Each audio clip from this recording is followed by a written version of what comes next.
네, 출근하기에도 바쁘고 벅찬 아침입니다. 그래서 저희가 준비했습니다. 경제신문 대신 읽어드리겠습니다. 조창클러입니다.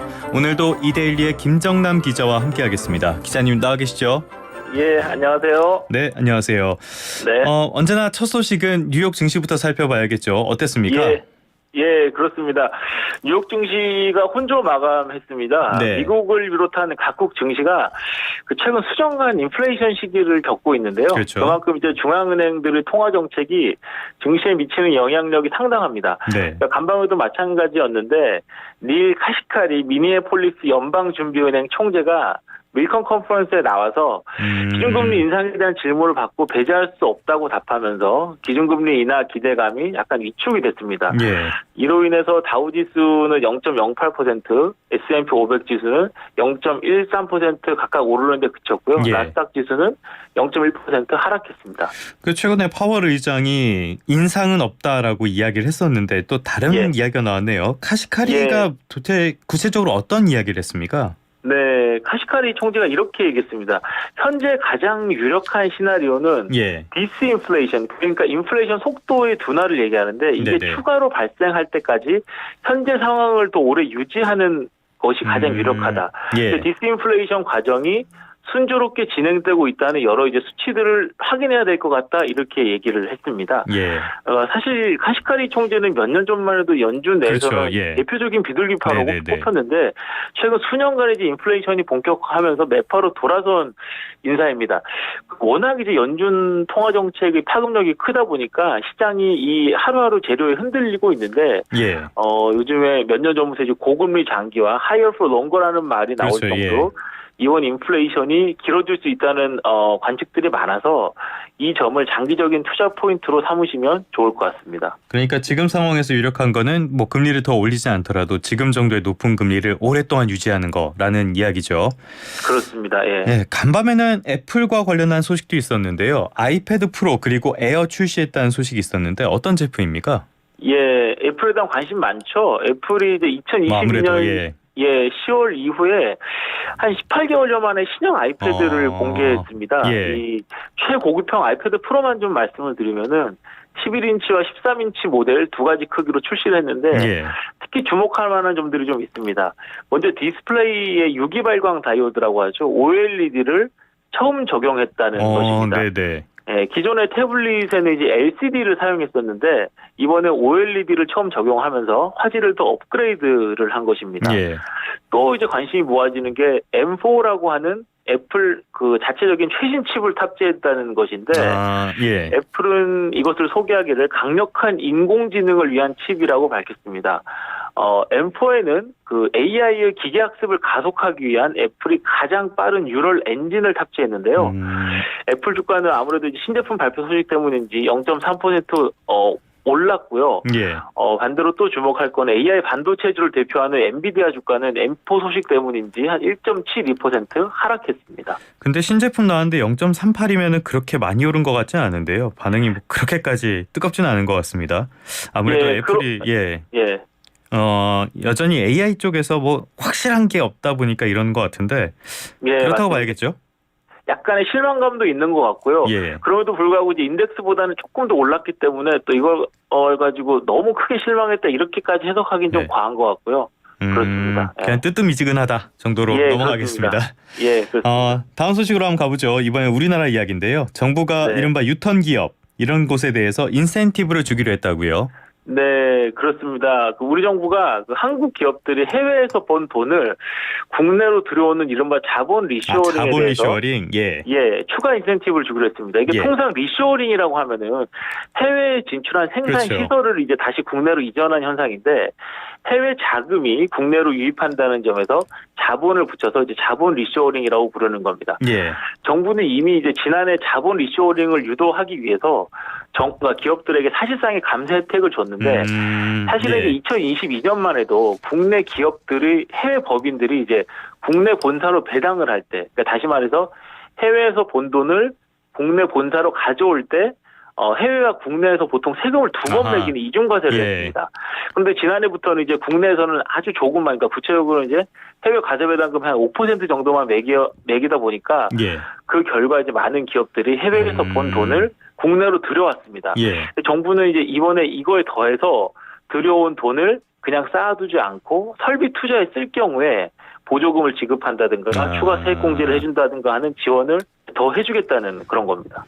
그 예전에 이거 해가지고 작년에 좀 효과가 있었다고 들었는데 그럼 얼마나 돈이 들어왔습니까? 예, 그렇습니다. 이 정부가 이중과세 족쇄를 좀 풀어주니까 삼성전자만 해도 작년에 해외 법인의 국내 본산 배당액이 29조 969억 원으로 나타났는데 2022년에는 3조 9,523억 원이었거든요. 그러니까 7배 이상 폭증을 한 겁니다. 이제 국내 전체로 보니까 한 58조 원 정도 이제 유입이 됐다고 하는데 만약에 이 이중과세를 계속 유지를 했었더라면은 삼성전자를 비롯한 기업들이 아마 세금 부담 때문에 해외에서 번 보유 현금을 대부분 이제 별다른 투자하지 않고 해외 법인의 금고에서 계속 이제 쌓아놓고 있었을 겁니다. 그럼 효과가 좀 있었다는 건데 이번에 추가 조치까지 있으니까 이러면 어떤 효과를 기대할 수 있을까요?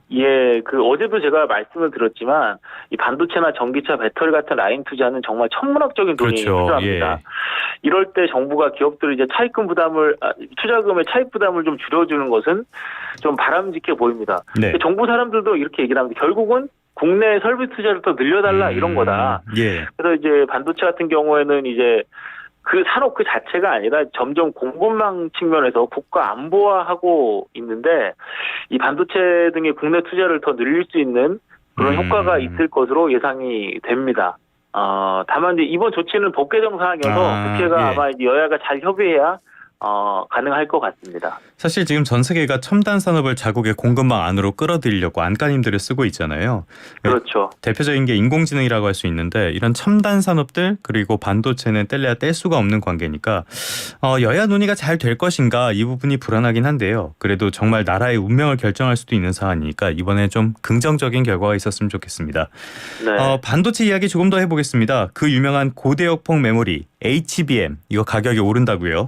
네, 그렇습니다.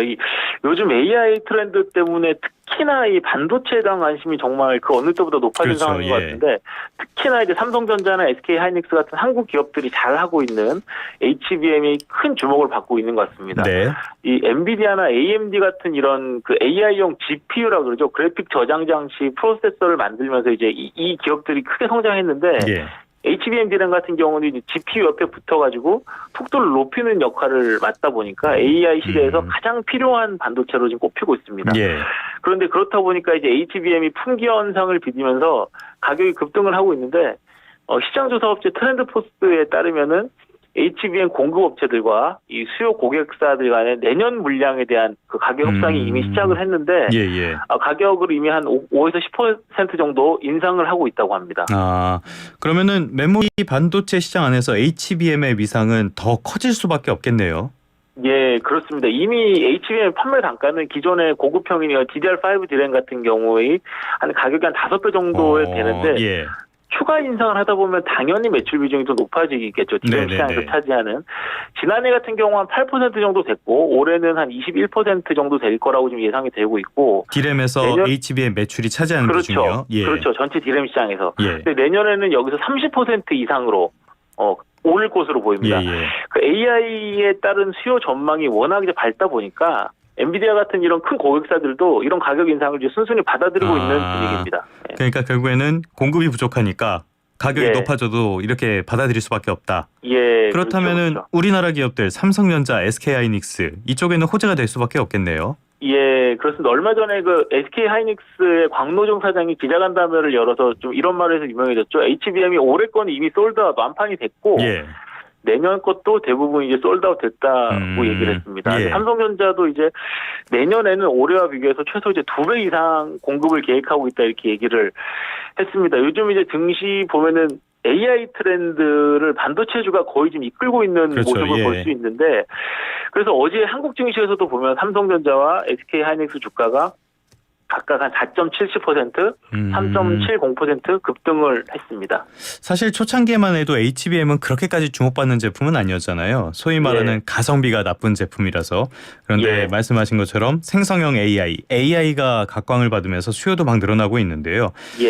그래서 국내 반도체 기업들 작년에 실적이 상당히 안 좋았는데 올해는 HBM을 타고 실적 그리고 주가도 제자리를 찾아갔으면 좋겠습니다.